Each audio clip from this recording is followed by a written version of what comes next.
ఉగ్రవాద చర్యలు భారతదేశాన్ని ఏమీ చేయలేవని సీఎం చంద్రబాబు అన్నారు. దేశంలో సుస్థిరమైన ప్రభుత్వం ఉందని చెప్పారు. పహల్గామ్ ఉగ్రదాడిలో మరణించిన చంద్రమౌళికి ఆయన నివాళులర్పించారు. అనంతరం మీడియాతో మాట్లాడుతూ ఉగ్రదాడి ఒక అనాగరిక చర్య అని అన్నారు. పిల్లలు, మహిళల్ని వదిలి పురుషులే లక్ష్యంగా కాల్చి చంపారని తెలిపారు. ప్రతి ఒక్కరూ ఈ దాడిని ఖండించాల్సిన అవసరం ఉందని చెప్పారు. జమ్మూ కాశ్మీర్లోని పహల్గామ్లో జరిగిన కిరాతక ఉగ్రదాడిలో ప్రాణాలు కోల్పోయిన విశాఖపట్నానికి చెందిన రిటైర్డ్ బ్యాంకు ఉద్యోగి జేఎస్ చంద్రమౌళికి సీఎం చంద్రబాబు నాయుడు నివాళులర్పించారు. బుధవారం అర్ధరాత్రి విశాఖపట్నం విమానాశ్రయానికి చేరుకున్న ఆయన మృతదేహానికి పుష్పాంజలి ఘటించారు. ఈ సందర్భంగా సీఎం మాట్లాడుతూ ఈ దాడిని దేశ ఐక్యతపై చేసిన దాడిగా పేర్కొన్నారు. ఉగ్రవాదాన్ని తీవ్రంగా ఖండిస్తున్నట్లు తెలిపారు. దేశంలో శాంతి నెలకొంటున్న తరుణంలో కాశ్మీర్లో ఎన్నికలు ప్రశాంతంగా ముగుస్తున్న సమయంలో ఇలాంటి దాడులు చెలరేగటం అనేది దేశ అభివృద్ధిని అడ్డుకోవాలనే కుట్రలో భాగంగా ఉందని చెప్పారు. ఆంధ్రప్రదేశ్కు చెందిన మరొక మృతుడు మధుసూదన్ కూడా ఈ దాడిలో ప్రాణాలు కోల్పోయారని చెప్పారు. వీరి కుటుంబాలకు ఒక్కొక్కరికి 10 లక్షల రూపాయలు ఎక్స్గ్రేషియా ప్రకటిస్తున్నట్లు తెలిపారు. దేశాన్ని అస్థిరం చేయాలనుకునే శక్తులు తలపెట్టిన కుట్రలను ప్రజలంతా అర్థం చేసుకోవాలని, ప్రతి పౌరుడు ఇంటెలిజెన్స్ అధికారుల్లా వ్యవహరించి అనుమానాస్పద విషయాలను వెంటనే అధికారులకు తెలపాలని పిలుపునిచ్చారు. అమెరికా వైస్ ప్రెసిడెంట్ భారత పర్యటనలో ఉండటం, ప్రధానమంత్రి విదేశాల్లో ఉండటం వంటి పరిణామాల మధ్య ఇది జరిగిందని గుర్తు చేశారు. ఇది కేవలం యాదృచ్ఛికం కాదు, ప్రణాళికాబద్ధంగా జరిగిన దాడిగా పేర్కొన్నారు. భారతదేశం 2047 నాటికి ప్రపంచ నాయకత్వాన్ని చేపట్టే లక్ష్యంతో ముందుకెళ్తుందని, అలాంటి దేశాన్ని అడ్డగించాలనుకునే శక్తుల చివరి ప్రయత్నాలే ఇవని పేర్కొన్నారు. మిగిలిన ఫ్యామిలీ మెంబర్స్ ఎవరైతే మగవాళ్ళు ఉన్నారో కొంచెం ముందు పోగలిగారు. ఈయన కూడా వెళ్ళాడు కానీ కొంచెం వెనకబడ్డాడు. దాంతో ఈయన్ని ఆయన కళ్ళ ముందరనే కాల్చి చంపేసే పరిస్థితికి వచ్చారు. కళ్ళ ఎదుటిగా చూసిన ప్రత్యక్ష సాక్షి శేషధర్ గారు. అది చూసినప్పుడు ఎంత అనాగరికంగా, మానవత్వం లేకుండా వీళ్ళు ప్రవర్తించేది ఒక ఉదాహరణ. అది కూడా భార్యాభర్తలు ఇద్దరు కపుల్స్ వెళ్లారు.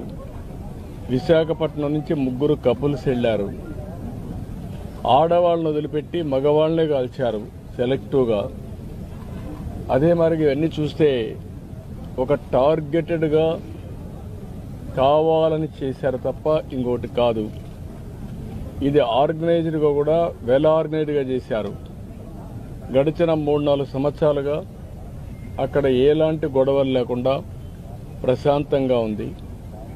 మళ్ళీ అక్కడ అభివృద్ధి జరుగుతూ ఉంది. అదే మరి అక్కడ ఉపాధి కానీ పెద్ద ఎత్తున అనేక కార్యక్రమాలకు నాంది పలికే పరిస్థితి వచ్చింది. కాశ్మీర్ అంటే భారతదేశంలో ప్రతి ఒక్కరికి కూడా ఒక అనుసంధానం ఉంది. ఇది ఒక సుందరమైన ప్రాంతం, మన దేశంలో అత్యంత ముఖ్యమైన ప్రాంతం అనే అభిప్రాయం అందరిలో ఉంది. అలాంటి దగ్గర ఇటీవల ఎలక్షన్ చేయడం, ప్రజాస్వామ్యాన్ని కూడా పునరుద్ధరించడం, టెర్రరిస్టుల్ని పూర్తిగా నిర్మూలించి, టెర్రరిజాన్ని నిర్మూలించి ఈరోజు అభివృద్ధికి శ్రీకారం చుట్టే పరిస్థితి వచ్చింది. ఉగ్రవాదుల దాడిని రాజకీయాలతో సంబంధం లేకుండా ప్రతి ఒక్కరూ ఖండించాలని మంత్రి నాదెండ్ల మనోహర్ పిలుపునిచ్చారు. ఈ దాడిపై జనసేన అధినేత పవన్ కళ్యాణ్ తీవ్రంగా స్పందించారని, ఆయన దేశభక్తితో ముక్తకంఠంతో కలిసికట్టుగా ముందుకు సాగాలన్నారని వెల్లడించారు. ప్రధాని మోడీ కాశ్మీర్లో చేపట్టిన కార్యక్రమాలను చూసి ఉగ్రవాదులు కుట్రపూరితంగా ఈ దాడులు చేసినట్లు ఆయన అభిప్రాయపడ్డారు. పహల్గామ్లో ఉగ్రవాదులు జరిపిన దాడులకు వ్యతిరేకంగా జనసేన పార్టీ తీవ్రంగా స్పందించింది. మంగళగిరిలోని జనసేన పార్టీ కేంద్ర కార్యాలయం నుంచి కొవ్వొత్తులతో ర్యాలీ నిర్వహించారు. ఈ ర్యాలీలో మంత్రి నాదెండ్ల మనోహర్, ఎమ్మెల్సీ హరిప్రసాద్తో పాటు పలువురు నేతలు పాల్గొన్నారు. ఈ సందర్భంగా మంత్రి నాదెండ్ల మనోహర్ మాట్లాడుతూ ఉగ్రవాదుల దాడిని రాజకీయాలతో సంబంధం లేకుండా ప్రతి ఒక్కరూ ఖండించాలని పిలుపునిచ్చారు. మన దేశంలో విభిన్న మతాలు, కులాలు ఉన్నా కలిసి ముందుకెళ్లే సంస్కృతి మన పెద్దలు నేర్పారని, మతం పేరుతో ఉగ్రవాదాలు చేయటం దుర్మార్గమని అన్నారు. ఈ దాడిపై జనసేన అధినేత పవన్ కళ్యాణ్ తీవ్రంగా స్పందించారని, ఆయన దేశభక్తితో ముక్త కంఠంతో కలిసికట్టుగా ముందుకు సాగాలని పిలుపునిచ్చారని తెలిపారు. ఈ సందర్భంగా జనసేన పార్టీ ఆధ్వర్యంలో కొవ్వొత్తుల ర్యాలీ, మౌన దీక్షలు నిర్వహించనున్నట్లు తెలిపారు. పవన్ కళ్యాణ్ స్వయంగా మానవహారంలో పాల్గొంటారని వెల్లడించారు. ప్రధాని మోడీ కాశ్మీర్లో చేపట్టిన కార్యక్రమాలను చూసి ఉగ్రవాదులు కుట్రపూరితంగా ఈ దాడులు చేసినట్లు ఆయన అభిప్రాయపడ్డారు. ఈ 3 రోజుల కార్యక్రమాల్లో ప్రజలంతా ఐక్యంగా పాల్గొని ఉగ్రవాదానికి వ్యతిరేకంగా సంఘీభావం ప్రకటించాలని పిలుపునిచ్చారు. ఏ విధంగా అటువంటి దుశ్చర్యలో ఉగ్రవాదులు పాల్గొన్నారో మా పార్టీ అధ్యక్షులు పవన్ కళ్యాణ్ గారు మమ్మల్ని అందరినీ కూడా ఈరోజు ఈ సంఘటన జరిగిన తర్వాత దేశభక్తితోటి ముక్త కంఠంతో మనందరం కూడా మనపైన జరిగిన దాడిగా మనం భావించుకోవాలి.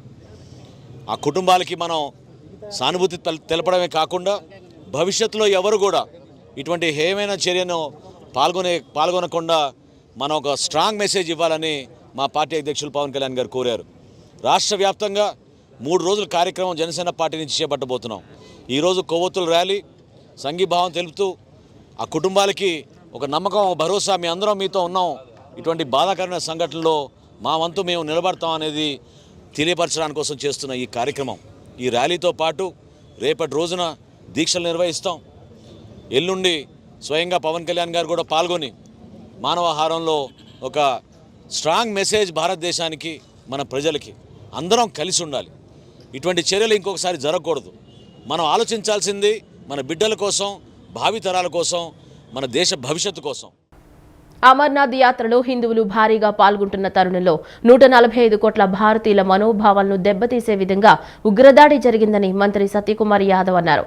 దాడిలో పాల్గొన్న ఒక్కరినైనా విడిచిపెట్టమని, వెతికి పట్టుకుని శిక్షిస్తామని ఆయన హెచ్చరించారు. జమ్మూ కాశ్మీర్లోని పహల్గామ్లో జరిగిన కిరాతక ఉగ్రవాద దాడిని తీవ్రంగా ఖండిస్తూ భారతీయ జనతా పార్టీ ఆధ్వర్యంలో విజయవాడ నగరంలో ఏకకాలంలో 3 ప్రాంతాల్లో క్యాండిల్ ర్యాలీలు నిర్వహించారు. 1 టౌన్ కేబిఎన్ కళాశాల వద్ద జరిగిన ఈ ర్యాలీలో రాష్ట్ర వైద్య ఆరోగ్య శాఖ మంత్రి సత్యకుమార్ యాదవ్ పాల్గొన్నారు. ఈ సందర్భంగా మంత్రి మాట్లాడుతూ ఈ దాడిని ప్రపంచ దేశాలన్నీ ఖండించాయని, ఉగ్రవాదులు పిరిగిపంద చర్యలకు దిగిన తీరుతో కొంతమంది అమాయకులు ప్రాణాలు కోల్పోయారని ఆవేదన వ్యక్తం చేశారు. ఉగ్రదాడిని దేశ నాయకత్వం చూస్తూ ఊరుకునే పరిస్థితిలో లేదని అన్నారు. ఇక ఉగ్రవాద దాడిలో ప్రాణాలు కోల్పోయిన 26 మంది అమరవీరులకు ఆయన నివాళులు అర్పించారు. దాడిలో పాల్గొన్న ఒక్కరినైనా విడిచిపెట్టమని, వెతికి పట్టుకొని శిక్షిస్తామని ఆయన హెచ్చరించారు. ఈ దాడిలో ఆంధ్రప్రదేశ్కు చెందిన 2, విశాఖపట్నం జిల్లా నుండి చంద్రమౌళి మరియు కర్నూలు జిల్లా కావలికి చెందిన మధుసూదన్ ప్రాణాలు కోల్పోయారని ఆవేదన వ్యక్తం చేశారు. అమర్నాథ్ యాత్రలో హిందువులు భారీగా పాల్గొంటున్న తరుణంలో 145 కోట్ల భారతీయుల మనోభావాలను దెబ్బతీసే విధంగా ఈ దాడి జరిగింది అని మంత్రి సత్యకుమార్ యాదవ్ పేర్కొన్నారు. ఇది దాడి ఈ దేశంలోని 145 కోట్ల భారతీయులు ఖండించదగ్గది. గత 11 సంవత్సరాలుగా నరేంద్ర మోడీ గారి దేశ ప్రధాని అయినప్పటి నుంచి ఉగ్రవాదానికి ముక్కుతాడి వేసి, గతంలో ఎక్కడ చూసినా బాంబు దాడులు జరుగుతుంటే ఆ పరిస్థితిని మార్పు చేసి, ఒకటి అరా జమ్మూ కాశ్మీర్లో గతంలో ఈ పాకిస్తాన్ ప్రేరేపిత ఉగ్రవాద దాడులు యూరిలో కానీ పుల్వామాలో జరిగితే దానికి వారికి అర్థమయ్యే భాషలో ఆ దేశంలోకి సర్జికల్ స్ట్రైక్ చేయడం ద్వారా కానీ, లేదా బాలాకోట్లో ఎయిర్ స్ట్రైక్ చేసి ఆ ఉగ్రవాద శిక్షణా శిబిరాలను ధ్వంసం చేసి 100 మంది ముస్కరులని హతమార్చడం జరిగింది. ఆనాడు ప్రపంచమంతా భారతదేశం వెంట నిలిచింది. ఇవాళ ఈ పిరికిపంద చర్య కూడా పాకిస్తాన్ గాని, ఆ ఉగ్రవాద సంస్థ ఏదైతే కాశ్మీర్ రెసిస్టెంట్ ఫ్రంట్ ఉందో, ఈ దాడికి పాల్పడిన వారు, ఆ ఉగ్రవాద సంస్థ బాధ్యులు ఎవరైనా తగిన మూల్యం తప్పించుకోక తప్పదు. ఇవాళ ఒక సమర్థవంతమైన నాయకత్వం ఈ దేశానికి. డిప్యూటీ స్పీకర్ రఘురామకృష్ణరాజుపై సిపిఎం రాష్ట్ర కార్యదర్శి వి శ్రీనివాసరావు మండిపడ్డారు.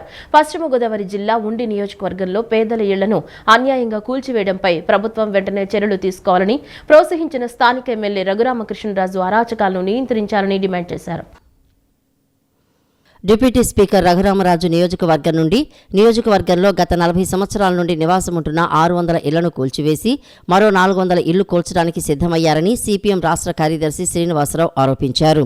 అల్లూరి సీతారామరాజుని బ్రిటిష్ వాళ్లు చంపితే ఉండి నియోజకవర్గంలో సీతారామరాజు నగర్లో కూటమి ప్రభుత్వం దుర్మార్గంగా పేదల ఇళ్లను కూల్చారని అన్నారు. కూల్చివేతలను అడ్డుకుంటున్న సిపిఎం నేతలపై, పేద ప్రజలపై ప్రభుత్వం అక్రమ కేసులు బనాయించిందని ఆరోపించారు.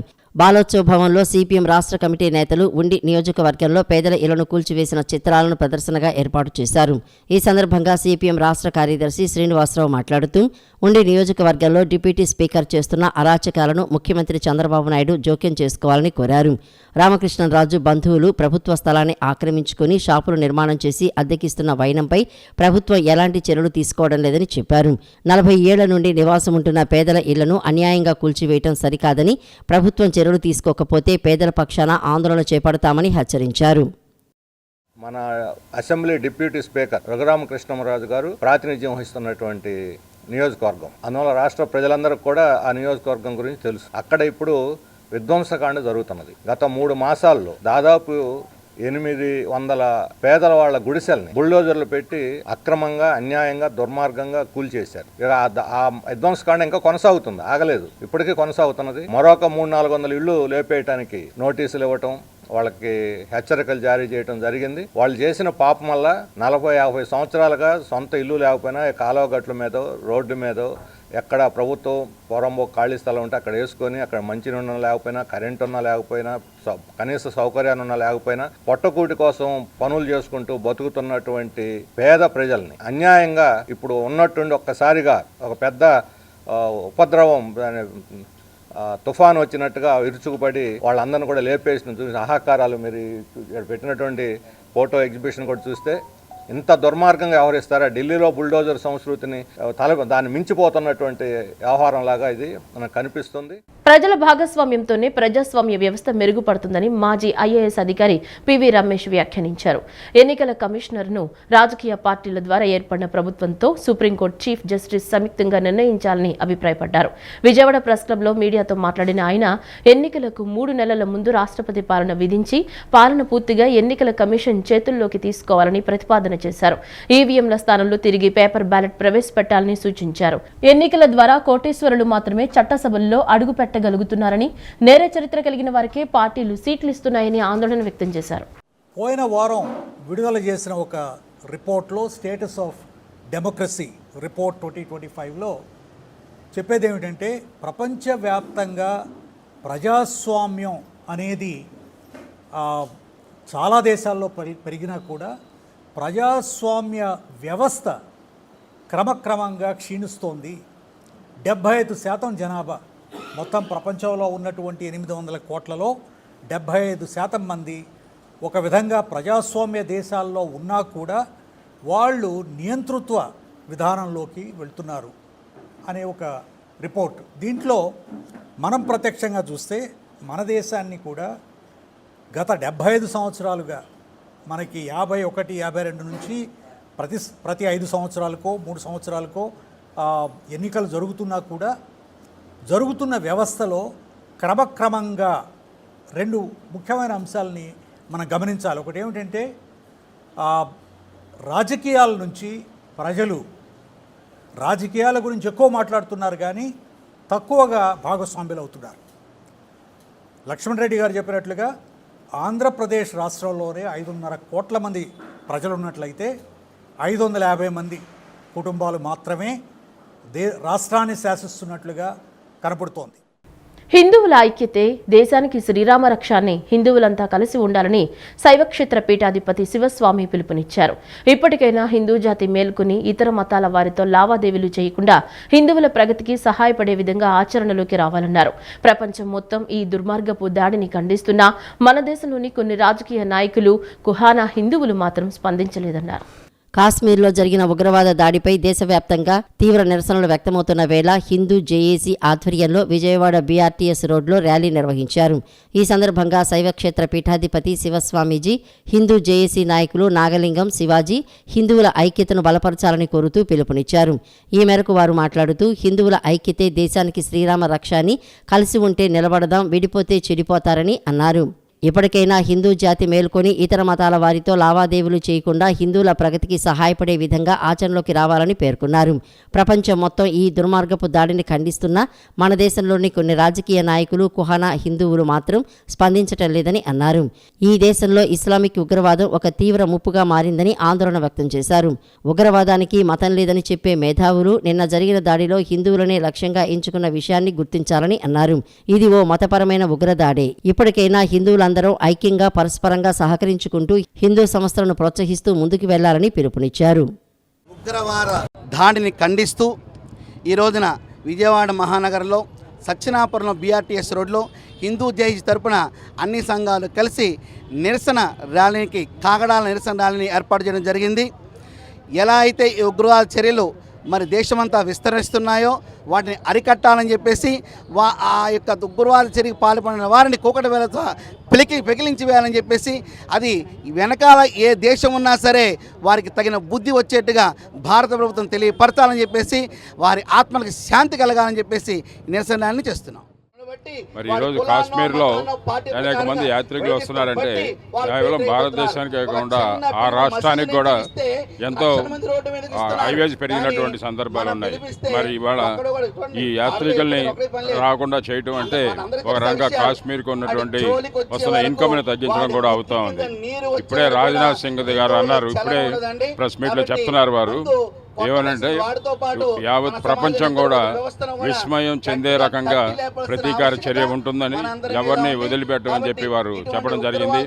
హిందువులు మనోనిబ్బరంగా ధైర్యంగా ఈరోజు సమాజంలో ఉన్నారు అంటే మరి అటువంటి చర్యలు తీసుకుంటేనే వారందరూ కూడా అటువంటి ఆలోచనలో ఉంటారని చెప్పి ఈ సందర్భంగా తెలియజేసుకుంటూ, ప్రతి ఒక్క భారతీయుడు కూడా ఈ విషయాన్ని ఖండించాల్సినటువంటి అవసరం ఉందని చెప్పి ఈ సందర్భంగా తెలియజేసుకుంటూ ఉన్నారు.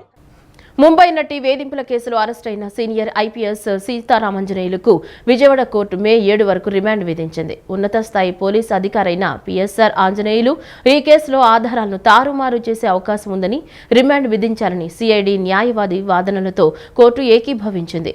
న్యాయస్థానం ఆదేశాలతో పీఎస్ఆర్ను విజయవాడ జిల్లా జైలుకు తరలించారు. ముంబై నటి కాదంబరి జత్వాని వేధింపుల కేసులో మాజీ ఇంటెలిజెన్స్ చీఫ్ పి సీతారామాంజనేయులకు విజయవాడలోని ఏసీజేఎం కోర్టు 14 రోజుల రిమాండ్ విధించింది. ఆంజనేయులను మంగళవారం సిఐడి అధికారులు అరెస్ట్ చేశారు. దాదాపు 7 గంటల పాటు ఆయన్ను ప్రశ్నించారు. పిఎస్ఆర్ రాత్రంతా విజయవాడలోని సిఐడి కార్యాలయంలో ఉన్నారు. ఆంజనేయులను నిన్న తాడిగడపలోని సిఐడి కార్యాలయం నుంచి విజయవాడ జీజీహెచ్కి తరలించారు. అక్కడ వైద్య పరీక్షలు నిర్వహించిన అనంతరం పోలీసులు ఆయన్ను 3వ ఏసీజేఎం కోర్టులో హాజరుపరిచారు. పిఎస్ఆర్ ఆంజనేయులను రిమాండ్కు ఇవ్వాలని సిఐడి తరపు న్యాయవాది కోర్టులో వాదించారు. ప్రాసిక్యూషన్ తరపున సాయి రోహిత్, రాజేంద్ర ప్రసాద్, పిఎస్ఆర్ తరపున నగేష్ రెడ్డి వాదనలు వినిపించారు. ఈ కేసులో మిగతా నిందితులందరికీ బెయిల్ ఇచ్చారని పిఎస్ఆర్ న్యాయవాది కోర్టు దృష్టికి తెచ్చారు. రిమాండ్ను తిరస్కరించాలని కోరారు. మిగిలిన నిందితులను విచారణ చేయటం లేదని గతంలో హైకోర్టుకు ఏజీ చెప్పారని వాదించారు. అయితే ముంబై నటి వేధింపుల కేసులో సాక్ష్యాలను తారుమారు చేసేందుకు ఆంజనేయులు ప్రయత్నించారని సిఐడి తరపు న్యాయవాదులు సాయి రోహిత్, రాజేంద్ర ప్రసాద్ కోర్టుకు వివరించారు. ముంబై నటి వేధింపుల వెనుక ప్రణాళిక అంతా పిఎస్ఆర్ ఆంజనేయులదేనని విజయవాడ పూర్వ డీసీపీ విశాల్ గున్ని స్టేట్మెంట్ ఇచ్చారని కోర్టుకు తెలిపారు. ఇరువైపు వాదనలు విన్న 3వ ఏసీజేఎం కోర్టు సీతారామాంజనేయులకు మే 7వ తేదీ వరకు రిమాండ్ విధించింది. కోర్టు ఆదేశాలతో పిఎస్ఆర్ ఆంజనేయులను పోలీసులు విజయవాడ జిల్లా జైలుకు తరలించారు. ఇదిలా ఉంటే ఉమ్మడి ఏపీలోనూ రాష్ట్ర విభజన తర్వాత 2 తెలుగు రాష్ట్రాల్లోనూ ఓ డీజీ క్యాడర్ కలిగిన ఒక సీనియర్ ఐపీఎస్ అధికారి అరెస్టు కావడం ఇదే మొదటిసారి. దేశంలోనూ ఇలా డీజీ స్థాయి అధికారి అరెస్టు కావడం చర్చనీయాంశంగా మారింది. జగన్ రెడ్డి కోసం ప్రజా వ్యతిరేక కార్యక్రమాలకు పాల్పడిన అధికారులు నేడు అనుభవిస్తున్నారని తెలుగుదేశం పార్టీ రాష్ట్ర ఉపాధ్యక్షులు వేమూరి ఆనంద సూర్య అన్నారు. తాను ఐపీఎస్ అధికారినని మరచి తాడేపల్లి ప్యాలెస్ పాలేరుగా పీఎస్ఆర్ ఆంజనేయులు పనిచేశాడని విమర్శించారు. అధర్మం వైపు నడిచిన అధికారులందరూ జైలుకు వెళ్లక తప్పదని హెచ్చరించారు. జగన్ రెడ్డి కోసం ప్రజా వ్యతిరేక కార్యక్రమాలకు పాల్పడిన అధికారులు నేడు అనుభవిస్తున్నారని తెలుగుదేశం పార్టీ రాష్ట్ర ఉపాధ్యక్షుడు వేమూరి ఆనంద సూర్య అన్నారు. ప్రజల ధన మాన ప్రాణాలతో ఆటలాడుకోవడమే వైఎస్ఆర్సీపీ జగన్ రెడ్డి నైజమని ఆయన మండిపడ్డారు. చివరకు తల్లిని చెల్లిని కూడా తిట్టించి వారి గౌరవాన్ని హననం చేసిన వ్యక్తి జగన్ రెడ్డి అని దుయ్యబట్టారు. అటువంటి వైఎస్ఆర్సీపీ నేతల అడుగులకు రాజ్యాంగమైన పదవుల్లో ఉన్న అధికారులు మడుగులొత్తడం సిగ్గుచేటని పేర్కొన్నారు. తాను ఐపీఎస్ అధికారినని మరిచి తాడేపల్లి ప్యాలెస్ పాలేరుగా పీఎస్ఆర్ ఆంజనేయులు పనిచేశాడని వేమూరి ఆనంద సూర్య విమర్శించారు. 40 రోజులు ఓ మహిళను బంధించి చెప్పుకోలేని విధంగా హింస పెట్టారని గుర్తు చేశారు. పోలీసు శాఖ మొత్తం తలదించుకునేలా జగన్ రెడ్డి తొత్తు కోసం కాదంబరి జత్వాని పట్ల అమానవీయంగా ప్రవర్తించారని తెలిపారు. నేడు దుర్మార్గులు ఊసల్లోకి వెళ్తుంటే వైఎస్ఆర్సీపీ విషం చిమ్ముతోందన్నారు. ఎప్పటికైనా న్యాయానిదే పైచేయన్న వేమూరి ఆనంద సూర్య అధర్మం వైపు నడిచిన అధికారులందరూ జైలుకు వెళ్లక తప్పదని హెచ్చరించారు. మరి చిత్రహింసలు పెట్టినటువంటి ఒక నీచ స్వభావం కలిగినటువంటి ఐపీఎస్ అధికారి పిఎస్ఆర్ ఆంజనేయులు. అటువంటి ఆంజనేయులు ఆ పార్టీకి ఉన్న నైతిక విలువలు ఏంటో అర్థం కావట్లా. అటువంటి వ్యక్తిని వెనకేసుకొస్తుంది వైఎస్ఆర్సీపీ పార్టీ. అంటే వైఎస్ఆర్సీపీ పార్టీ పూర్తిగా ప్రజల ధన మాన ప్రాణాలతో ఆటలాడుకోవటమే ఆ యొక్క వైఎస్ఆర్సీపీ నైజం అనేది గత 5 సంవత్సరాలుగా మనం చూస్తూనే ఉన్నాం, ఇప్పుడు కూడా చూస్తూనే ఉన్నాం. అటువంటి వ్యక్తుల నుంచి మరి ఇంకా వైఎస్ఆర్సీపీ పార్టీలో ఎవరో కొంతమంది మంచివాళ్ళు ఉండొచ్చు, వాళ్ళని కూడా ఇబ్బంది పెట్టేటటువంటి పరిస్థితిలో ఈనాడు ఎమ్మెల్యేలు, గతంలో మంత్రులు వాళ్ళందరూ కూడా వైఎస్ఆర్ పార్టీలో జగన్మోహన్ రెడ్డి యొక్క ఆలోచనలతో పనిచేసినటువంటి వాళ్ళందరూ తప్పుల్లో ఇరుక్కుని ఈనాడు అరెస్టులు అవ్వటం జరుగుతోంది. 10వ తరగతి పరీక్షా ఫలితాల్లో గుంటూరు ఆక్స్ఫర్డ్ స్కూల్ పట్మట బ్రాంచ్ విద్యార్థులు అత్యధిక మార్కులు సాధించారని ప్రిన్సిపల్ రఘురాం తెలిపారు. మొదటి బ్యాచ్ విద్యార్థులు 100% ఉత్తీర్ణత సాధించారన్నారు. తమ విద్యార్థిని దీపిక 590 మార్కులు సాధించి టాపర్గా నిలిచిందని తెలిపారు. 10 మంది విద్యార్థులు 500కు పైబడి మార్కులు సాధించారని చెప్పారు. విజయవాడ పటమట హైస్కూల్ రోడ్లోని Guntur Oxford school Patamata branch విద్యార్థులు 10వ తరగతిలో అత్యుత్తమ ఫలితాలు సాధించారు. ఈ సందర్భంగా పాఠశాల ఆవరణలో సంబరాలు జరుపుకున్నారు. స్కూల్ మొదటి బ్యాచ్ 100% ఉత్తీర్ణత సాధించడంతో అత్యధిక మార్కులు సాధించిన విద్యార్థులు, ఉపాధ్యాయులు, తల్లిదండ్రులతో కలిసి ప్రిన్సిపాల్ రఘురాం కేక్ కట్ చేశారు. విద్యార్థులకు కేక్ తినిపించారు. పుష్పగుచ్చాలు అందచేసి మిఠాయిలు తినిపించారు. విద్యార్థులు ప్రిన్సిపాల్ రఘురాం ఆశీర్వాదం తీసుకున్నారు. అనంతరం ప్రిన్సిపాల్ మాట్లాడుతూ మొదటి బ్యాచ్ విద్యార్థులు 100% ఉత్తీర్ణత సాధించారని తెలిపారు. తమ విద్యార్థిని దీపిక 590 మార్కులు సాధించి టాపర్గా నిలిచిందని అన్నారు. 10 మంది విద్యార్థులు 500కు పైబడి మార్కులు సాధించారని చెప్పారు. ఉపాధ్యాయులు, తల్లిదండ్రులు, మేనేజ్మెంట్ అందరి సహకారంతో ఈ ఉత్తమ ఫలితాలను సాధించగలిగామని అన్నారు. ఆక్స్ఫర్డ్ అంటే విలువలతో కూడిన విద్యను అందిస్తూ సమాజానికి ఉత్తమ పౌరులను తయారు చేస్తోందని చెప్పారు. క్రమశిక్షణను అలవరచడంతో పాటు భావ వ్యక్తీకరణ నైపుణ్యాన్ని పెంపొందిస్తూ వివిధ రంగాల్లో రాణించేలా ప్రోత్సహిస్తోందని తెలిపారు. All the parents, they are cooperating with us, and especially special thanks for all the students. They got a good result in this 25 results. So ఇదే విధంగా ప్రతి సంవత్సరము ఆక్స్ఫర్డ్ అంటే విలువలతో కూడిన విద్యను నేర్పిస్తూ సమాజానికి ఉపయోగపడుతూ పిల్లలకి భావితరాలకి ఉపయోగపడేలా చేస్తున్నాము. ఆక్స్ఫర్డ్లో ముఖ్య పద్ధతి ఏంటంటే కమ్యూనికేషన్ స్కిల్స్తో పాటు డిసిప్లిన్ కానీ, కరికులం కానీ, సో డిఫరెంట్ యాక్టివిటీస్ కానీ మొత్తం చేయించడం జరుగుతుంది.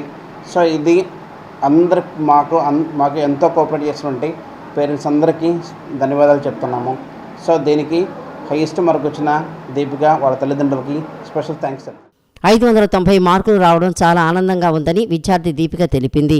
తల్లిదండ్రుల ప్రోత్సాహం, ఉపాధ్యాయులు, ప్రిన్సిపాల్ మార్గదర్శకంలో ప్రణాళికాబద్ధంగా చదవటం వల్ల మంచి మార్కులు సాధించగలిగానని పేర్కొంది. I am Deepika. I got 590 and my teachers are very happy with my mark and I am feeling very happy today. And this is one of the memorable gift in my life from Oxford School. And I got these marks from the supporting from my parents and my principal sir and our teachers. Thank you for getting those marks. నిన్న విడుదలైన 10వ తరగతి పరీక్ష ఫలితాల్లో పోరంకి శ్రీ చైతన్య విద్యార్థులు విజయకేతనం ఎగురవేశారు. విశ్వనాథపల్లి గీతశ్రీ 594 మార్కులతో ప్రథమ స్థానాన్ని సాధించగా జనని మరియు శ్రావ్య 586 మార్కులతో ద్వితీయ స్థానాన్ని గెలుచుకున్నారు. గౌతమి 585 మార్కులతో తృతీయ స్థానంలో నిలిచారు. ఈ సందర్భంగా ప్రధానోపాధ్యాయురాలు సయ్యద్ హసీనా విద్యార్థులను అభినందించారు. పెనమలూరు మండలంలో పోరంకి శ్రీ చైతన్య తన సాటిలేని ప్రతిభను చాటుకుంది.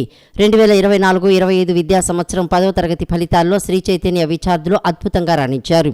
ఈ సందర్భంగా స్కూల్ ఆవరణలో బాణాసంచా కాల్చి సంబరాలు జరిపారు. విశ్వనాథపల్లి గీతశ్రీ 600కి 594 మార్కులతో ప్రథమ స్థానాన్ని సాధించగా జనని మరియు శ్రావ్య 586 మార్కులతో ద్వితీయ స్థానాన్ని గెలుచుకున్నారు. గౌతమి 585 మార్కులతో తృతీయ స్థానంలో నిలిచారు. మొత్తం ఫలితాలను గమనిస్తే 590కి పైగా ఒకరు, 580కి పైగా 8 మంది, 550కి పైగా 17 మంది, 500కి పైగా 32 మంది విద్యార్థులు ఉత్తీర్ణత సాధించి ఘన విజయం సాధించారు. ఈ విజయంపై పాఠశాల ప్రధానోపాధ్యాయులు సయ్యద్ హసీనా మాట్లాడుతూ విద్యార్థుల పట్టుదల, తల్లిదండ్రుల నమ్మకం, ఉపాధ్యాయుల కృషితో ఈ విజయాలు సాధ్యమయ్యాయని తెలిపారు. ఈ వార్తలు ఇంతటితో సమాప్తం. నమస్కారం.